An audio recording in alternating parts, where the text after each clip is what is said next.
Pensei em você com a sua sexualidade, tendo vivido na igreja. Nossa.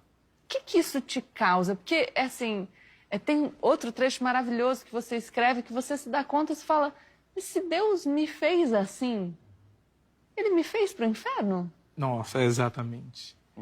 Eu comecei a me perguntar, porque Deus é perfeito. E aí eu tinha muito desse questionamento. Falei, nossa, Deus, Ele me ama, Ele me fez perfeito, mas Ele me fez para desejar algo que Ele não quer que eu deseje. Então o erro foi dele.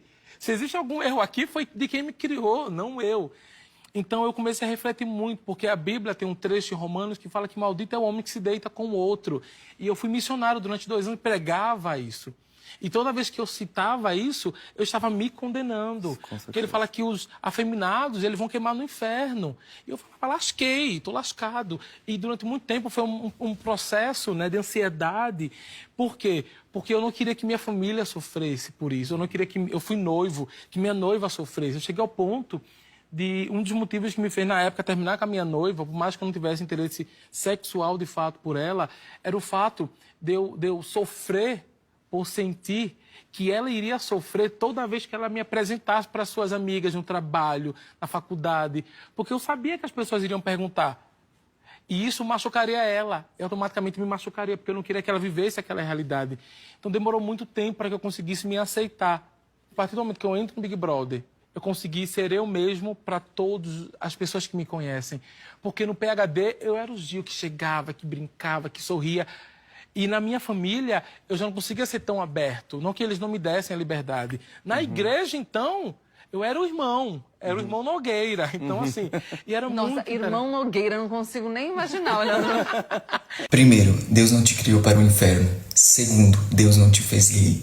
Terceiro, Deus não erra. Se existe um erro aqui, esse erro está na sua opinião. O versículo do contexto do texto que você citou não está em Romanos, está em Levítico 18, 22. A única verdade bíblica que está coerente com a sua fala. Você foi missionário de uma seita chamada Mormons. Para você ver como Deus não erra, nem a sua seita concorda com a sua orientação sexual. O que não nos impede, deixando bem claro aqui, de te respeitar. Porque concordar e aceitar como uma imposição é outra coisa. A Bíblia fala que os afeminados não herdarão o reino dos céus. Quem fala que vai queimar no inferno é você. Deus não criou, volta a repetir, ninguém para o inferno. Quem escolhemos esse lugar somos nós. Ele enviou seu Filho ao mundo não para que condenasse o mundo, mas para que o mundo fosse salvo por ele. Porque ele amou o mundo de tal maneira que ele deu o seu único Filho para que todo aquele que nele crê não morra, mas tenha a vida eterna. Jesus não veio para nos livrar do inferno. Jesus veio para nos livrar da ira de Deus. Ele voluntariamente decidiu nos salvar, porque quem errou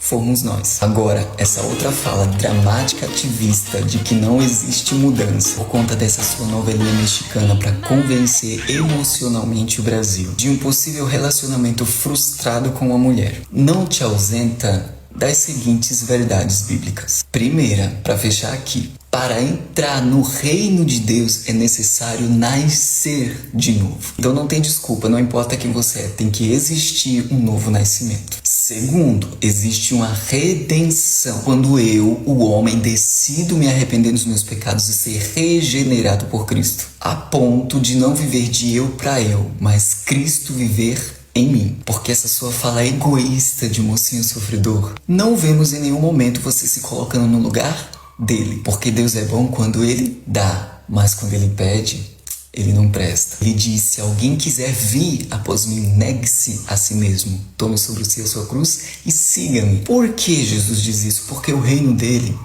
não é daqui. Se você não consegue abrir mão dos seus desejos corruptos e pecaminosos por amor a Cristo, você nunca o amou. Muito menos foi regenerado. Antes continua vivendo nos seus próprios pecados para os seus próprios pecados, criando nessa sua cabecinha que Deus te deve alguma coisa, quando na verdade somos nós que temos uma dívida e Ele pagou quando a gente não tinha condições nenhuma de pagar. Quer viver na homossexualidade? Viva! Só não fala que Deus te quer lá, porque Deus nos criou para a sua glória. Porque a gente não entende o amor quando fala, a gente só entende o amor dele quando sente. E por último, não me irrita.